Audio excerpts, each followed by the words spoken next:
We personally define a challenge as when an organization or individual challenges the public to innovate or solve a problem. You can think of it as a contest.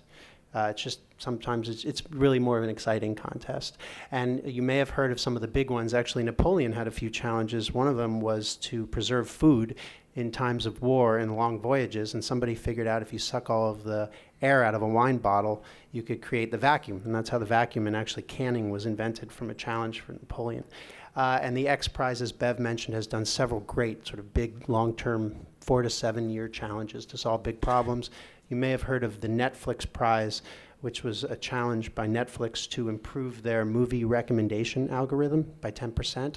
Over 100,000 people volunteered their time over several years to work on this challenge, and $1 million prize, and that was solved in 3 years. But those are really big, sort of long-term and save-the-world type challenges, which are fantastic and are a great use case. And a lot of people think of challenges that way.